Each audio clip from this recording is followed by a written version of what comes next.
मैंने आज एक छोटी सी प्रेजेंटेशन बनाई है। तो अक्सर आप लोगों ने भी कल प्रेजेंटेशन देखी थी, इसके पहले प्रेजेंटेशन देखी स्टार्टअप की, तो हम लोग को ये समझ में आया कि स्टार्टअप कैसे हुए। बट एक सबसे बड़ी दिक्कत बात ये होती है कि जब हम लोग स्टार्टअप के बारे में सोचते हैं तो हम लोग सोचते हैं यार ऐसे आइडिया तो मेरे अंदर भी आते हैं, हम भी सोच सकते हैं ऐसे आइडियाज, और इन आइडियाज को अगर हम इम्प्लीमेंट करें तो मे बी हम भी स्टार्टअप बन सकते हैं। बट प्रॉब्लम क्या आती है कि अगर हम उन आइडियाज को अपने मम्मी पापा को या अपने फ्रेंड्स को बताते हैं तो क्या होता है, अक्सर मम्मी पापा उसको कहते हैं नहीं बेटा ये वैसा नहीं है, या फिर हम लोग को एक वैलिडेशन नहीं मिल पाता कि क्या जो मैंने सोचा है क्या वो सही में एक आइडिया अच्छा आइडिया है, क्या वो स्टार्टअप बन सकता है। तो मैंने इसी से रिलेटेड आपको एक छोटा सा गाइडेंस देने के लिए एक प्रेजेंटेशन आई है, जिसमें आपको बताया जाएगा कि किस तरीके से आप पता कर सकते हैं कि जो आपके पास आइडिया है वो स्टार्टअप बन सकता है या नहीं बन सकता है। सो मैं प्रेजेंटेशन दे सकता हूँ? हेलो। हाँ बेटा स्टार्ट करो। अभी आप शेयर करने का ऑप्शन आपको दे रहे हैं, 2 मिनट 1 मिनट रुकिए बस।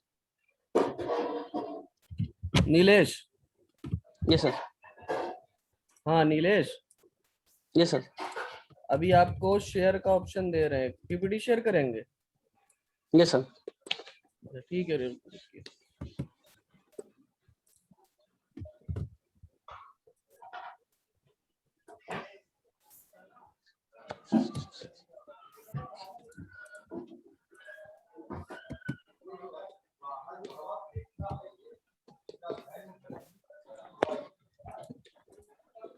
शेयर करिए।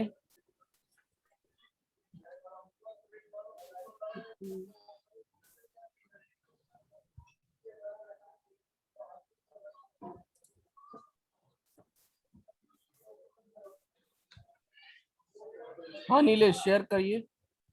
यस सर, स्क्रीन आ रही सर मेरी? हाँ अभी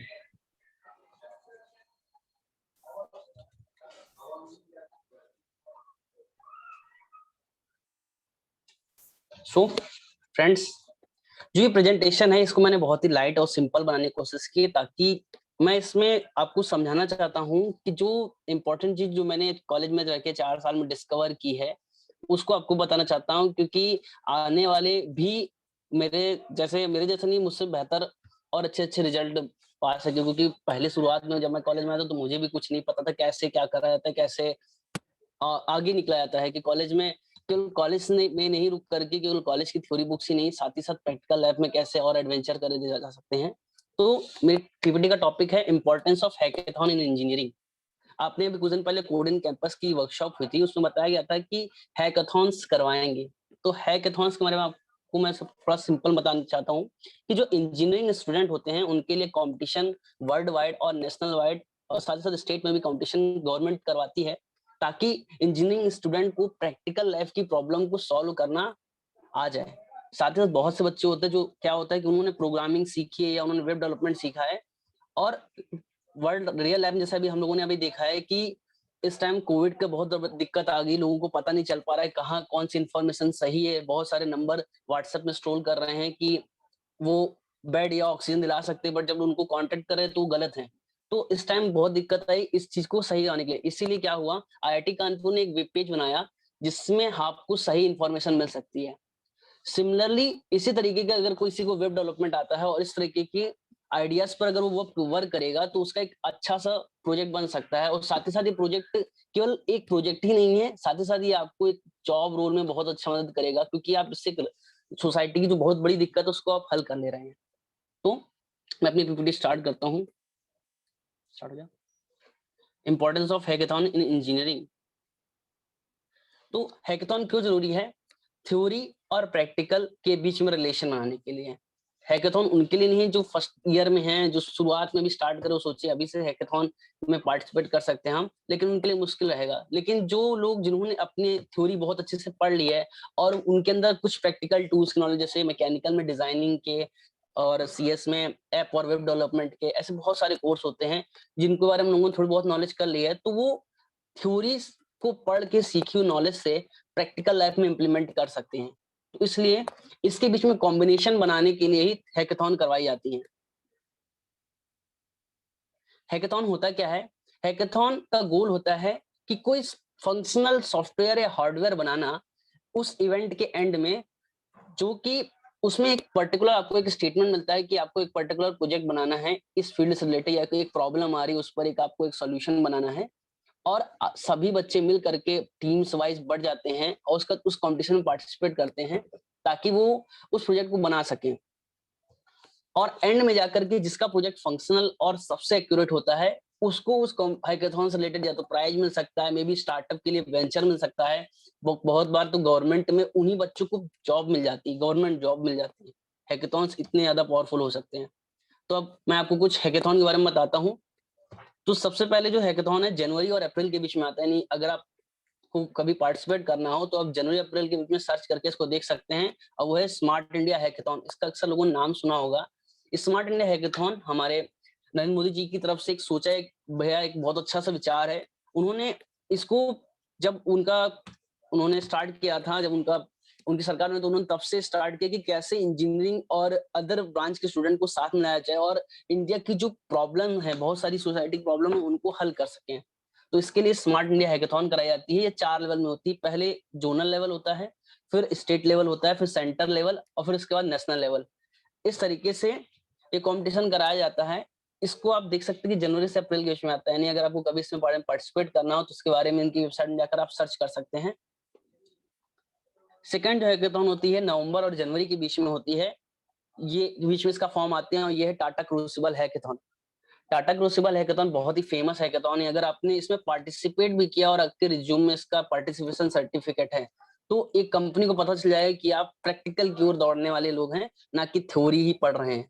इसमें क्या होता है, टाटा की बहुत सारे प्लांट है, इवन वो टेक्नोलॉजी में भी हैं, आर्टिफिशियल इंटेलिजेंस में भी वर्क करे, कंप्यूटर में भी हैं, साथ साथ उनके प्लांट्स हैं। तो उनको अक्सर उनके यहाँ कोई ना कोई प्रॉब्लम निकलती रहती है। तो उन प्रॉब्लम को अपने इंजीनियर से हल ना करा के वो क्या करते हैं, हैकाथॉन कराते हैं। आपको वहाँ बहुत सारे प्रॉब्लम स्टेटमेंट मिलेंगे। जो इंजीनियरिंग के स्टूडेंट है वो वहां जाकर सर्च कर सकते हैं उसको, और साथ ही साथ उनमें पार्टिसिपेट कर सकते हैं। अगर आपका प्रोजेक्ट या उनको आइडिया आपको अच्छा लगा तो आपको डायरेक्ट वहां से रिक्रूट कर लिया जाएगा। सेकंड हैकाथॉन अप्रैल से मई के बीच में आती है। ये है TQIP कलाम स्टार्टअप परिक्रमा। ये कंपटीशन अपने एकेटिव तरफ से कराया जाता है और इसका जो कैश प्राइज होता है वो 18,000 से 20,000 25,000 तक जाता है। तो ये कंपटीशन बहुत ही अच्छा कंपटीशन है। हर ब्रांच के लिए अलग अलग कंपटीशन होता है, यानी हर ब्रांच में 3-3 विनर बनते हैं। अगर आपका आइडिया में इम्प्लीमेंटेशन लगा उनको, अगर उनको अच्छा लगा तो आपको आगे जा करके आपको आपके प्रोजेक्ट को असाइन कर सकते हैं, आपको पूरे प्रोजेक्ट को बनाने में फंडिंग कर सकते हैं, साथ ही साथ स्टार्टअप में आपको पूरी हेल्प कर सकते हैं। तो यहाँ से आप पता कर सकते हैं कि आपका जो स्टार्टअप का आपने जो छोटा सा आइडिया सोचा है कि हम इस प्रॉब्लम को सॉल्व कर सकते हैं, क्या वो, अगर आप इस कॉम्पिटिशन में सेलेक्ट ही हो जाते हैं, यानी आपका आइडिया दमदार था। अब टेक अवेज क्या होते हैं फायदे अगर आप इन कंपटीशन में पार्टिसिपेट करते हैं। आपको टाइमिंग के बारे में बता दिया कब कब ये कंपटीशन होते हैं। तो सबसे पहली चीज जो मिलता है वो नेशनल रिकॉग्नाइज सर्टिफिकेट, कि इंडस्ट्री के लोग हैं, बड़े बड़े कंपटीशन हो रहे हैं, इनको पता होता है, क्योंकि हर इंडस्ट्री में जो एचआर होते हैं उनको वो न्यूज के बारे में अपडेट रहते हैं, इन्फॉर्मेशन के बारे में अपडेट रहते हैं हमेशा। तो अगर आप उनको कोई पर्टिकुलर छोटी सी ऑर्गेनाइजेशन का कोर्स का सर्टिफिकेट दिखाएंगे, उसकी जगह पे आप दिखाएंगे कि एक स्टार्टअप कंपटीशन या एक हैकाथॉन में आपने पार्टिसिपेट किया है, आपने ये प्रोजेक्ट बनाया था, तो ज्यादा इंटरेस्ट लेंगे। क्योंकि जो हैकाथॉन्स होते हैं 2 से 3 दिन में टाइम बाउंडेड होते हैं, यानी उनको लगेगा कि आपको कुछ पर्टिकुलर टाइम में कुछ बनाना आता है, आपके अंदर स्किल्स हैं। क्योंकि सबसे पहली बात अंदर कॉन्फिडेंस ही होना चाहिए कि हम उस कंपटीशन में पार्टिसिपेट कर सकते हैं, जहां पे आईआईटी से लेकर के एमआईटी तक के बच्चे को पार्टिसिपेट करते हैं। फिर ट्रैवल एक्सपेंडिचर रिम्बर्समेंट, बहुत लोग सोचते हैं कि यार कंपटीशन पार्टिसिपेट कर रहे हैं, बहुत दूर जाना होगा और वहां पे बहुत खर्चा होगा, बहुत पैसा लगता है, ये सब बहुत खर्चे अमीरों वाली बातें, लेकिन ऐसा नहीं है। गवर्नमेंट की तरफ से जो भी कंपटीशन ऑर्गेनाइज कराते हैं, ये पूरी तरीके से आपको पूरा जो ट्रैवल का एक्सपेंडिचर हो तो आपको मिलता है। साथ ही साथ टेक्निकल सपोर्ट, ये किस मामले में, क्योंकि हर हैकाथॉन में आपको मेंटर्स मिलते हैं। वो मेंटर आपकी हेल्प करते हैं कि कैसे आप अपने प्रोजेक्ट को और इम्प्रूव करें। तो आपको शायद, इवन मेरे साथ भी ऐसा हुआ कि मैं कभी कंपटीशन में गया हूँ, मुझे इंडस्ट्री के ऐसे ऐसे लोग मिल गए, उन्होंने मुझे, जिनसे मैं पर्टिकुलर लिंक्डइन में कनेक्ट भी नहीं कर सकता हूँ, इतने ऊंची ओहदे पे वो लोग हैं।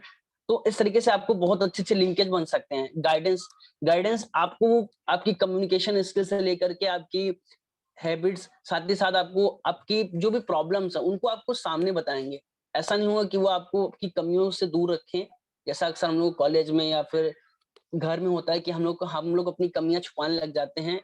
हम लोग चाहते नहीं कि हमारी कमियों बाहर आए, लेकिन वहां पे आपको वो कमी है क्योंकि वो लोग इंडस्ट्री के लोग हैं, तो उन्हें पता है कि आपके अंदर क्या कमियां हैं।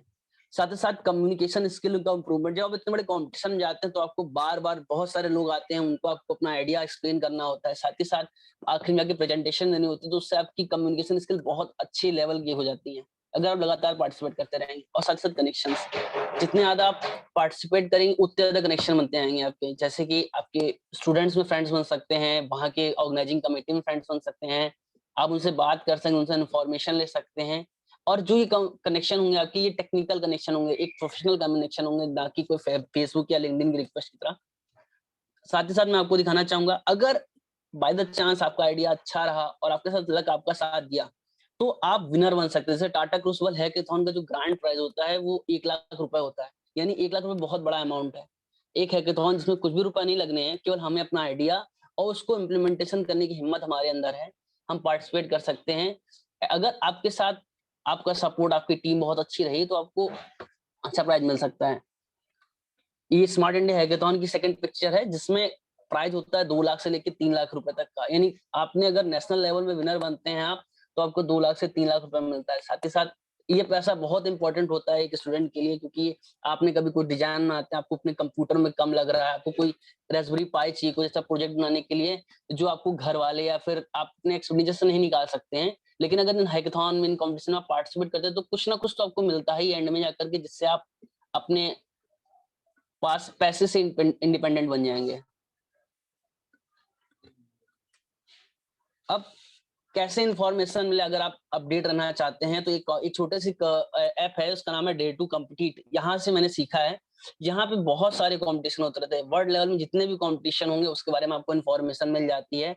साथ ही साथ कॉलेज फेस्टिवल, बहुत लोग होते हैं जिन्हें कॉलेज फेस्टिवल दूसरे कॉलेजेस में जा करके वहां पे पार्टिसिपेट करने का बहुत होता है कि हम भी जाएं, हम भी कुछ करें, जिससे कि कुछ इंजीनियरिंग, रियल इंजीनियरिंग करें। तो उसके बारे में इस प्लेटफॉर्म से पता कर सकते हैं। अब अगर आपको एप्लीकेशन करना हो, कि आपने इतना सोचा कि आप, मैंने इतना बताया आपको कि क्या क्या है, तो कैसे आप एप्लीकेशन कर सकते हैं। तो जब आप एप्लीकेशन करेंगे इसके लिए हैकेथॉन्स में, तो वहां पर आपसे कुछ इस तरीके से 6 क्वेश्चन पूछे जाते हैं, उनका आपको आंसर देना होता है। क्योंकि सारे हैकेथॉन ऑनलाइन होते हैं, तो आपको पहले डालना पड़ेगा, वहां पे इन्फॉर्मेशन देनी पड़ेगी। फिर वहां की जो जूरी होती है वो शॉर्ट लिस्ट करते हैं कि किन लोगों को बुलाया जाए, कौन लोग वर्दी हैं। तो सबसे पहले प्रॉब्लम स्टेटमेंट आता है, जिसमें आप बताते हैं कि हम किस प्रॉब्लम को हल हल करना चाहते हैं, सोसाइटी की कैसे हल कर सकते हैं। फिर आप बताते हैं अपने आइडिया के बारे में कि किस तरीके से वो आइडिया आपका हेल्प करेगा। फिर how it will address problem, कि वो प्रॉब्लम को कैसे एड्रेस करेगा। फिर कॉस्ट रिलेटेड टू प्रोजेक्ट, उस प्रोजेक्ट की क्या कॉस्ट रहेगी, इसके बारे में बताना होता है आपको। क्योंकि अगर ऐसा नहीं है कि कोई आप प्रॉब्लम, अपने सोल्यूशन ऐसा ढूंढ लिया जो बहुत अच्छा है, बट उसकी कॉस्ट इतनी ज्यादा है कि उसे आम इंसान या फिर एप्लीकेबल ही नहीं है, तो वो ऐसा आइडिया को यूज ही नहीं है। फिर व्हाइट इज बेस्ट, क्योंकि बहुत सारी टीमें कंप्लीट कर रही होती है, तो व्हाइट इज बेस्ट एक थोड़ा चैलेंजिंग होता है, क्योंकि अगर आप इसमें कुछ एक्स्ट्रा लिखते हैं अपने बारे में, तो वो ओवर कॉन्फिडेंस दिखाता है, और अगर आप कुछ नहीं लिखते तो लेस कॉन्फिडेंस दिखाता है। तो आपको अपने थोड़ा बहुत सोच के लगाना पड़ेगा कि क्या लिखा जाए, कि जिससे कि हमारा आइडिया सेलेक्ट हो सके। और व्हाट सपोर्ट यू नीड, कि आपको हैकेथॉन्स में 3 तरीके के सपोर्ट मिलते हैं। पहला आता है फंडिंग का सपोर्ट, कि बहुत सारे इन्वेस्टर्स होते हैं जिन्हें के पास आइडियाज नहीं होता, लेकिन उनके पास बहुत पैसा है। जैसे फ्लिपकार्ट का आपको जो ओनर है अमन बंसल और सचिन बंसल, इन लोगों के पास इतना पैसा है कि वो छोटे छोटे स्टार्टअप और छोटे छोटे आइडियाज पे को सीड फंडिंग कर देते हैं, और वो आइडियाज आज बहुत बड़े बड़े स्टार्टअप बन चुके हैं। फिर दूसरी सेकंड चीज आती है कि आपको क्या मेंटरशिप चाहिए, कि गाइडेंस चाहिए, कि आपके पास पैसा है, आपको पता है पैसे हैं मेरे पास, बस मुझे गाइडेंस नहीं मिल रहा है कि मैं करूं कैसे इसको, तो इसके हेल्प कर सकते हैं, मिलती है आपको हैकेथॉन में। साथ ही साथ तीसरी चीज आप हेल्प ले सकते हैं आईपीआर के लिए, इंटेलेक्चुअल प्रॉपर्टी राइट, यानी कि आपके पास कोई ऐसा आइडिया दुनिया बदल सकता है, आप चाहते कहीं हम ऐसा दिखा दें जाकर के, और कहीं मेरा कोई आइडिया चुरा लिया उसने, तो मेरा तो हो गया कि मेरे सालों भर की मेहनत बर्बाद हो गई। तो इसके लिए इंटेलेक्चुअल प्रॉपर्टी राइट पे आपको हेल्प मिलती है हैकेथॉन से। सर मेरी आवाज आ रही है?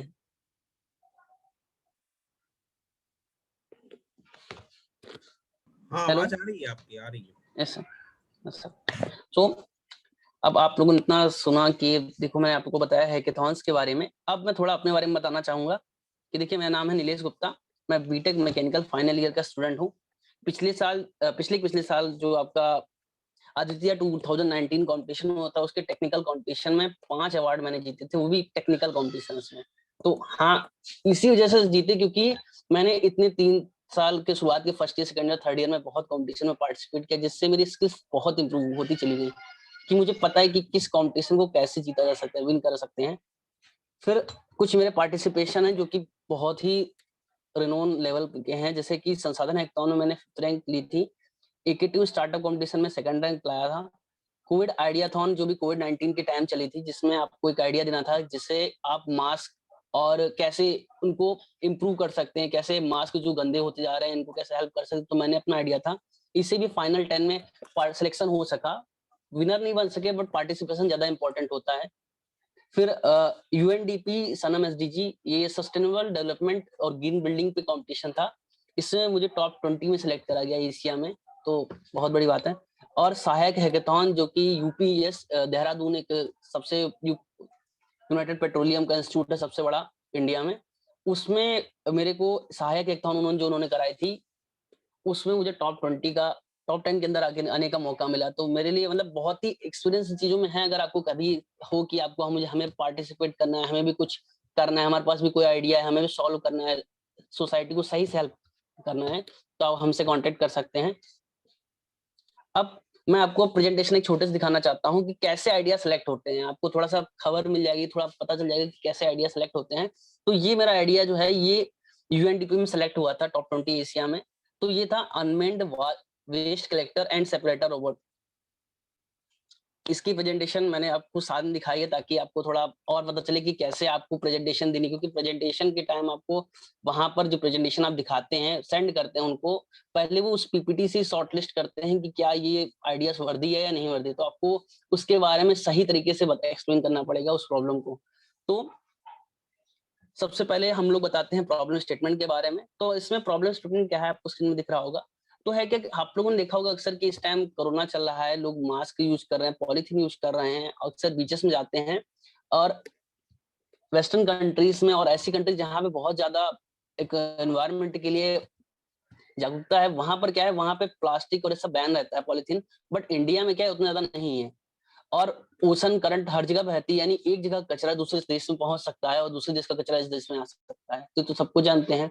तो होता क्या है कि जो कचरा हम लोग डालते हैं वो बीचेस में जाके एक्यूमुलेट हो जाता है, और आप लोग जानते हैं कि जैसे कि जो साइकिल होती है रिप्रोडक्शन साइकिल में, तो बहुत सारे सी ऐसे एनिमल होते हैं जो अपने बेबीज के लिए कोस्टल एरिया में यानी बीचेस पे आते हैं, तो अगर उस रास्ते में कचरा होता है तो बहुत सारे ऐसे जानवर है जो उन कचरे में फंस जाते हैं और जिससे उनकी लाइफ बहुत दिक्कत कर सकती है। साथ ही साथ हम लोगों ने देखा है कि हम लोग के जो बड़े बड़े पार्क होते हैं वहां पे तो बहुत अच्छा सिस्टम होता है कि कैसे हम लोग वेस्ट को कंट्रोल कर सके। आजकल जू में क्या होता है कि वहां पे आप बॉटल्स और पॉलिथीन नहीं ले जा सकते, लेकिन तब भी लोग ले जाते हैं और तब भी वहां कचरा होता है। तो ये ह्यूमन नेचर है, जल्दी नहीं ठीक होता है। टाइम टू टाइम जो आप हम लोग दिन पर दिन उनको इम्प्रूव करेंगे, उनको बताएंगे इस चीज के बारे में, तो धीमे धीमे जा करके हाँ एट एंड बहुत जल्दी हो सकता है। लेकिन एड क्या है इसका, तो इसके लिए मैंने एक छोटा सा प्रोजेक्ट बनाया था, तो आपको ये तो थोड़ा सा विजुलाइज करने की कोशिश की है कि इसमें देखिए आपको कैसे बीचेस में कूड़ा दिखाई देता है, साथ ही साथ और ये कूड़े की पिक्चर्स हैं। तो रियलिटी क्या है कि बहुत सारी सी एनिमल्स हैं और बहुत सारे ऐसे जानवर हैं जो एक्सटिंक्ट करते जा रहे हैं, खत्म होते जा रहे हैं। कैसे आपको दिखाता हूँ इसकी फोटो, आप देख सकते हैं कि समुद्र में ऊपर कचरा है और नीचे मछलियां हैं। साथ ही साथ ये देखिए आपको देख सकते हैं ये गैलापागोस है, एक बहुत ही इंडोनेशिया में पाए जाने वाला एक बहुत ही प्रचलित ये वो है क्या कहते हैं हम कछुआ है। इस नेट और कचरे से में फंस करके अक्सर ये क्या होता है इनके ये तैर नहीं पाते हैं और आखिर में जाकर डेप्थ में जाकर के डेथ हो जाती है। साथ ही साथ ये एक पिक्चर है कि एक मछली जिसने खाना समझ के कूड़े के ढेर को निगल लिया समुद्र में फैले हुए और उसको निगल लिया, जिसकी वजह से इसकी मौत होगी। तो कितना मुश्किल है, क्योंकि वाइल्ड लाइफ ही इंपॉर्टेंट है। तो इसमें मैंने आइडिया क्या दिया था कि मैंने आइडिया दिया था कि एक unmanned waste collector and separator robot होगा जो वेस्ट को कलेक्ट करेगा, साथ ही साथ उसको सेपरेट भी कर देगा। क्योंकि अगर हम हमेशा ही वेस्ट को कलेक्शन करना ही इंपॉर्टेंट नहीं, उसको सेपरेट करना भी इंपॉर्टेंस है। अगर वेस्ट को सेपरेट कर दिया जाएगा तो उसको बाद में रिसाइकल कर सकते हैं, एक कूड़े के ढेर का, एक जिसमें हर तरह का कूड़ा मिक्स है, वो केवल कूड़ा है। लेकिन अगर हम उसको अलग अलग छांट के अलग कर सकें तो हम उसको अलग अलग यूज कर सकते हैं। जैसे कार्डबोर्ड का यूज करके पेपर बना सकते हैं, मेटल का को हम लोग गला करके वापस मेटल बना सकते हैं, प्लास्टिक से प्लास्टिक बना सकते हैं। तो यानी कितना ज्यादा यूज है। तो सेपरेशन वेरी इंपॉर्टेंट है। तो डिवाइस का जो प्रोपोजिशन मैंने वहां दिया था वो कुछ ऐसा था कि वहां पे एक प्रोजेक्ट टाइप का एक रोबोट था जिसमें कन्वेयर बेल्ट लगे थे, जिससे वो कूड़े को उठा करके और अंदर ले जाता था। बाद में उसके एक ब्लोअर था जो कि यहाँ पर लगा था। तो ब्लोअर क्या करता है, ब्लोअर एयर को फ्लो करता है। तो जैसे ही कचरा वहां पहुंचता है तो ब्लोअर से हवा की वजह से वो जो उसमें उस प्लास्टिक की पॉलीथीन और जो पेपर था वो उड़ करके बाहर निकल जाता है। फिर इसके बाद वेस्ट सेपरेटर के सेटअप में जाता है। तो यहाँ पर मैंने क्या करा था, यहाँ पर हमने दो तरीके के प्रॉक्सिमिटी सेंसर यूज करे थे, एक कैपेसिटिव और एक इंडक्टिव। कैपेसिटिव प्रॉक्सिमिटी सेंसर क्या करता है, अगर उसके सामने से प्लास्टिक या फिर पेपर गुजरता है तो एक अलग सिग्नल प्रोवाइड करता है। अगर जो इंडक्टिव सेंसर होता है, अगर उसके सामने से मेटल या ऐसा ऑब्जेक्ट जिसमें मेटल है वो गुजरता है तो एक अलग सिग्नल प्रोवाइड करता है। तो ये बहुत ही सिंपल है कि अगर आपको छोटी सी कोडिंग आती हो तो आप उससे इस कचरे को अलग कर सकते हैं कि आप आने वाले कचरे को आप प्लास्टिक और मेटल में बदल सकते हैं। बाद में मैंने एक कंटेनर बनाया था जिसमें प्लास्टिक कचरे को प्लास्टिक में और मेटल कचरे को मेटल में बांटा था। और इसका पूरा कंट्रोल सर्किट और मैंने कोशिश किया था जो डिवाइस लगभग कुछ इस डायमेंशन में होगी। और इतना प्रेजेंटेशन इतना सिंपल सा एक्सप्लेन करने के बाद वो आइडिया वहां, यही प्रेजेंटेशन मैंने सेम यही प्रेजेंटेशन छोटी जो आपको बाद में दिखा रहा हूँ यही भेजी थी और उसमें सिलेक्शन हो गया था मेरा।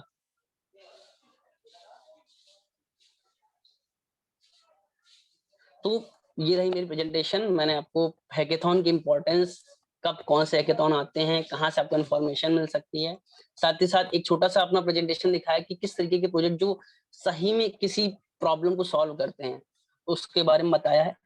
मैं आपके सारे क्वेश्चन के लिए वेलकम करता हूँ। नीलेश, आपको वॉइस आ रही है? यस सर, बोलिए।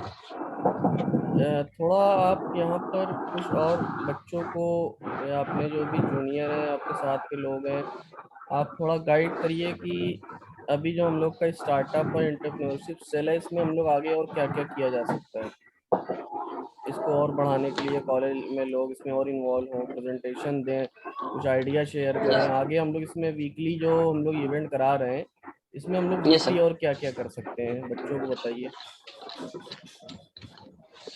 सर वीकली सबसे बेस्ट इवेंट तो आपने पहले का रखा था कि उसमें क्या था कि हम लोग को स्टार्टअप के बारे में बताया जा रहा था कि आप लोग का स्टार्टअप के बारे में एक्सप्लोर करना है, जानना है और उसके बाद उसके बारे में इंफॉर्मेशन देनी है। स्टार्टअप आज की टाइम में बहुत इंपॉर्टेंट हो गया है। जिस तरीके से आप लोग, एक रियल सिनेरियो बताता हूँ, कोई खराब नहीं बता रहा हूँ बट एक रियल सिनेरियो बता रहा हूँ कि इस टाइम जैसे जो कोर फील्ड है जैसे कि मैकेनिकल है, इलेक्ट्रिकल है, सिविल है, वहां पर गवर्नमेंट जॉब्स घटती जा रही हैं। जब हम लोग एडमिशन लेते हैं इन फील्ड्स में तो हम लोग सोच के बैठते हैं कि यार हमें गवर्नमेंट जॉब मिल जाएगी शायद किसी न किसी तरीके से, बट अब पॉसिबल नहीं, क्योंकि जब जॉब्स ही नहीं होंगे तो आपके पास कुछ भी हो आप नहीं ले पाएंगे और इतना ज्यादा कंपटीशन होगा। तो सबसे बेस्ट क्या है इस टाइम कि अगर आपके फ्रेंड्स में कंप्यूटर साइंस से जुड़ा है कोई भी इंसान है तो आप उसको साथ लेकर के स्टार्टअप के बारे में सोच सकते हैं। आप कैसे सोचेंगे, तो सबसे पहले तो स्टार्ट होता है कि जब आप अपने फ्रेंड्स के साथ साथ में काम करेंगे तभी आपके अंदर आएगा कि हमें साथ में काम कर सकते हैं। जैसे मैंने भी शुरुआत में अपने कुछ फ्रेंड्स को जोड़ा, उनसे बात करी, जब उनको लगा कि हाँ हम कुछ कर सकते तो हम लोगों ने स्टार्ट करा। तो वैसे ही तो अगर आप प्रेजेंटेशन देंगे, जैसे 3 या 4 लोग ग्रुप में मिलकर के प्रेजेंटेशन दे रहा है तो साथ में आप आपस में भी कम्युनिकेट कर रहे हैं, आपको एक दूसरे के पावर्स, अच्छी क्वालिटीज के बारे में और उनके फ्लॉज के बारे में पता चलेगा, तभी आप एक अच्छा ग्रुप बना सकते हैं। एक ग्रुप से ही एक स्टार्टअप की शुरुआत होती है। मैं आपको छोटी स्टोरी सुनाना चाहता हूँ। आप लोगों ने अक्सर नाम सुना होगा, इंडिया में एक अभी एक इलेक्ट्रिक स्कूटर कंपनी लॉन्च हुई जिसका नाम था ईथर एनर्जी। ईथर एनर्जी का बहुत लोगों ने नाम सुना होगा मे भी। तो ये जो कंपनी थी ये कौन से बच्चों की थी, आईआईटी मद्रास के 3 बच्चे थे, एक मैकेनिकल का, एक सिविल का और एक सीएस का। इन 3 बच्चों ने साथ मिलकर सोचा कि हम यार आईआईटी मद्रास के पढ़े हुए हैं, हम कोई जॉब या कोई कॉलेज जाने के बजाय हम कुछ स्टार्टअप कुछ अच्छा करते हैं। तो उन्होंने पहले साथ मिलकर बहुत सारे हैकाथॉन में पार्टिसिपेट किया, अपनी स्किल्स को बहुत अच्छा करा। एंड में जाकर के, जिनकी मैं बता रहा था आपको बात, फ्लिपकार्ट के जो ओनर हैं, जो पहले ओनर थे, जिन्होंने पहले बनाया था, उनके सामने प्रेजेंटेशन दी जाकर के। पहले तो उन तीनों में ही आपस में बहुत अच्छी कंपैटिबिलिटी थी, क्योंकि उन्होंने सब काम, बहुत सारे काम साथ में करा करते थे, प्रोजेक्ट साथ बनाया करते थे, प्रेजेंटेशन साथ में देते थे। और साथ ही साथ जब उन्होंने उनके सामने बताया, उनको उस कंपनी की तरफ से सीड फंडिंग मिली। आज ईथर एनर्जी, जो बच्चे वहां से निकल के आईआईटी मद्रास से जगह निकल के एक अच्छी जॉब पा सकते थे, उन्होंने थोड़ा सा जोखिम लिया और उन्होंने ईथर एनर्जी जैसा स्टार्टअप स्टार्ट किया।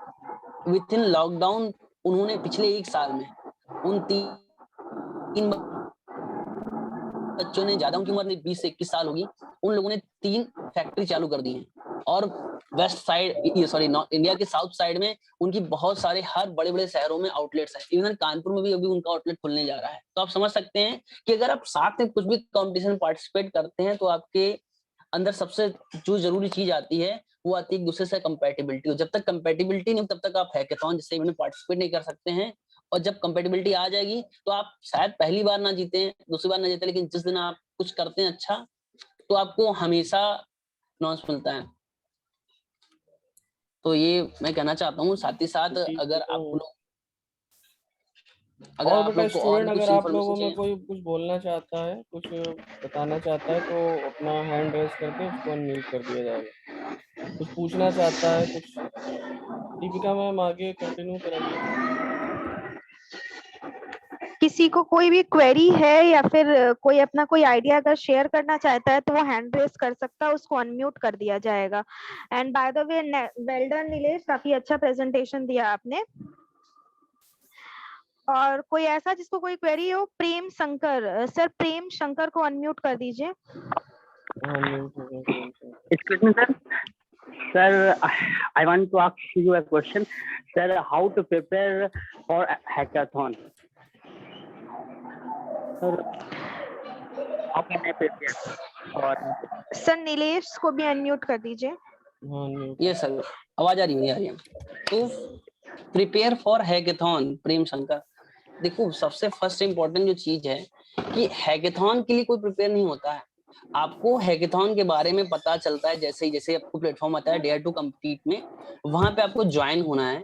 जैसे ही अगर कोई आपको इन्फॉर्मेशन मिलती है कि ये हैकेथॉन हो रही है, तो वहां पे आपको कुछ प्रॉब्लम स्टेटमेंट मिलेंगे। जैसे कि कुछ प्रॉब्लम, जैसे इस टाइम कोविड के टाइम चल रही है कि इस टाइम ऑक्सीजन की दिक्कत है।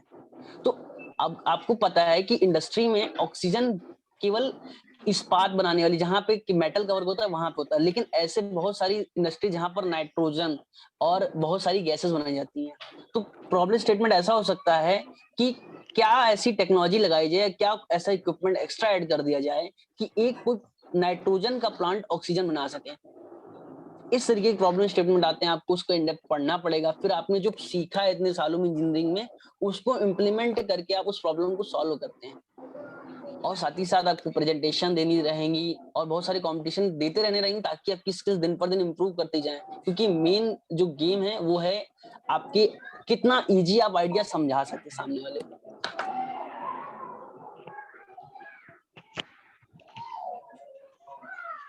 और किसी का कोई क्वेश्चन या क्वेरी?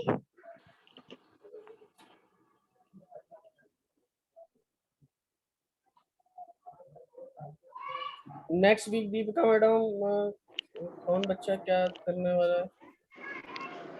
सर आज तो सिर्फ एक ही प्रेजेंटेशन है। एक प्रेजेंटेशन वैसे अलीगढ़ की तरफ से भी होनी थी, लेकिन आशीष सर ने आई थिंक बात की, तो उधर से अब पॉसिबल नहीं हो पाया था। आशीष सर आप बता दीजिए। अभी देख रहे हैं सर। अब अभी जो पिछली बार भी बात हुई थी और भाषा